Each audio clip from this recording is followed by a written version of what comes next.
Hello everyone, welcome to another video. Today we're going to talk about the recent Tekken Talk Live where the developers discussed some of the changes for Season 2 and also a change for Dragunov as leaked during the stream, and we're going to talk about that as well. I already talked about this in a community post, but I wanted to make a video about this. I don't know how long this video is going to be, to be honest. I have a cold. I feel like I have a piece of rock stuck in my throat. It's really hurting me. So I don't know how long this video is gonna be, but I'll do my best. So let's show immediately this change that leaked with this gameplay. They were showing a ghost battle here, and as you can see here, CD4, the ghost does running 2, connects on counter it, it tries to go with CD4 on the ground, and it's amazing that also the ghost made the mistake of thinking that move hits grounded, but it doesn't anymore. It's actually funny. The ghost goes for CD4, but it whiffs, as you can see, because this is already a version of the game with all the patches, the whole patch for Season 2 already applied, so most balancing changes are already there, and we can see that CD4 lost the ground hitting property. At first I thought it was the fact that Jin was a bit off axis, but no, like in that position it should connect, so it means that they removed the ground hitting property. As you probably already know, I already expressed my opinion on CD4 and its ground hitting property. I've always been against removing the ground hitting property, simply because that's the only viable ground hitting mid Dragunov has at this point, right? Almost every single character in the game has a good ground hitting mid, and I really don't see why Dragunov should be the only one without a ground hitting mid. And but a more reasonable argument that I honestly didn't hear up until this point, but I could buy is the fact that the problem is not the ground hitting mid, it's not the ground hitting property, but it's the fact that this property is attached to a move that does already way too much.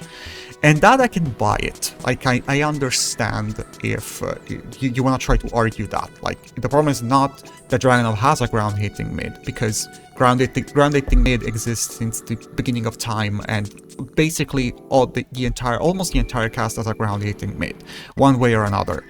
So I can buy the argument that it was attached, that property it was attached to a move that does already too much, and that I can agree. But the problem is that, is Bandai Namco gonna do something to give him a ground hitting mid? Is his new move gonna be a ground hitting mid? Honestly, I think that's wishful thinking, but it would be good, to be honest, and yeah, I would be happy for that. I mean, sure, like I do agree that maybe having a ground hitting property attached to CD4 could be a bit too much, but at the same time I don't think he shouldn't have a ground hitting mid. One way or another he should have one. Maybe again just remove that property from CD4 and attach that to another move, or just give him another move that acts as a ground hitting mid. That would also be cool, but I'm really not sure that Bandai Namco is gonna do that. I think we will have to put up with the fact that we don't have ground hitting mids anymore.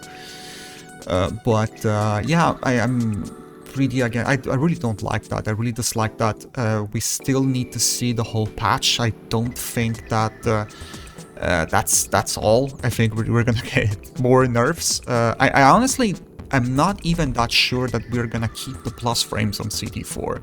I think we're gonna lose the plus frames as well, but I'm not sure. But we didn't see much in this gameplay outside that interaction, that specific interaction with CD4. I think that they're most likely going to push his identity as a full crouch mix-up character. In a previous video, I explained how I would like for is his hatchet kick to be toned down a bit in terms of properties, but make it a bit more safe and a bit more plus on hit. Maybe reduce the pushback on hit. but reduce, make it a bit slower, remove the ground hitting property, etc.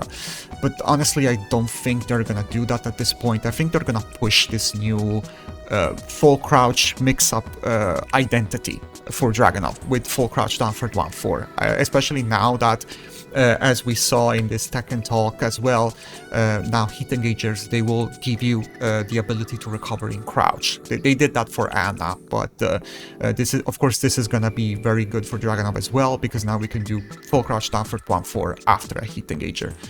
I think they're most likely going to push that identity. Dragunov is transitioning to a full crouch mix-up character.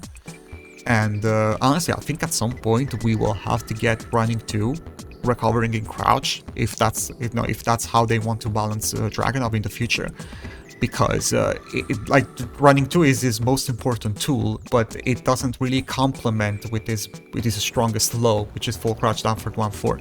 So I think at some point, if that's what they want to do, if that's what they're thinking, and honestly, I thought about this since early season 1, like in the first months of Tekken 8, I noticed how CD4 was such a strong tool to set up full crouch down for 1-4.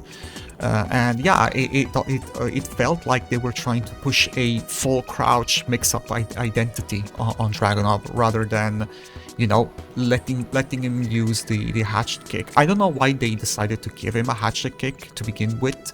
I don't know. I feel like they didn't know if they wanted to go with a full crouch mix-up identity or just a regular hatchet kick.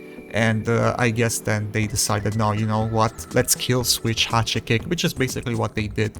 The move is pretty much useless at this point. The risk reward is completely in your opponent's favor. And they decided, let's push his full crouch low, and let's transition him into a full crouch mix-up character, a little bit like Lee, Shaheen, Law, Anna as well, of course. And the last thing I want to talk about is the these large-scale battle balance adjustments. They talk about lots of things. One thing is like the fact that now we can recover in crouch after a hit engager. So that's fine. But another interesting thing, and the most interesting thing, is that now they finally added the ability to sidestep on both sides from forced crouch. As you can see, now Jin can sidestep towards the camera. And I really love that, because recently I uploaded a short that did pretty good where I talked about this. I talked about this. This issue wasn't a thing in Tekken 4. In Tekken 4 you were allowed to sidestep on both sides. Then with Tekken 5 they changed the control scheme, and we had that problem since Tekken 5, which was, what, 2004, I think, something like that. It came out in 2004.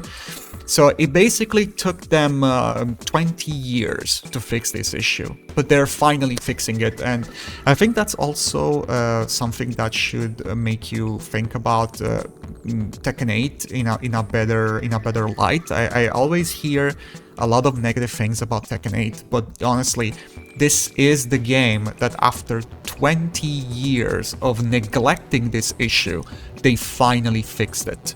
And really, I think that that's amazing. Tekken 8 is really the best Tekken game ever, simply because of this. It took them 20 years to fix this issue, and when they fixed this, they did it in Tekken 8. And I think that's really cool. And I think the developers are also very receptive to criticism. They really changed the game a lot from the first months of Season 1 until now. They changed a lot of stuff. They really toned down heat, they really listened to criticism. And you might not like the new style of this game, but they are way more receptive to criticism than in Tekken 7. In Tekken 7 it took them years to fix something. But here, you know, they're fixing a lot of stuff very quickly, and I really enjoy that. I think that they're doing a pretty good job, and people don't give credit they don't give credit to them for this. And if you also keep into account the beta and the alpha, yeah, they changed so much. This game is so much different, and they're really trying their best to make this a really good Tekken game. I think they're really trying their best to make this game the best Tekken game, and in my opinion, they're succeeding. I really like this game, to be honest, even if it has its problems. I think people are watching, they're looking at Tekken 7 with really a little bit of nostalgia. Tekken 7 wasn't balanced at all. Like, just think about 2Ds. They were so annoying to play against, even at low level, because I always hear this thing where, oh no, Akuma is broken, but only on the highest level. No, Akuma was super annoying to deal with, even at the lowest level. I hated playing against that character. It was so stupid. 2D jump, just jump above your neutral. Low sweep, high crush, low sweep, down jab into a Duken. That was so annoying.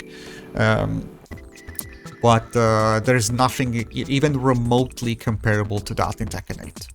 As much as I hate Yoshi, but it's not even close to how stupid Akuma or Geese were, or Marduk, or Kuni. But I really like the fact that they did this. They probably listened to my shorts now that they did it, but it's interesting the fact that they changed this very few months after, you know, they announced this very few months after I released that short. But anyway, I think I'll end the video now. I need to go eat something and take some medicine because my throat is killing me. I hope you enjoyed this video. Thank you so much for watching, guys, and take care.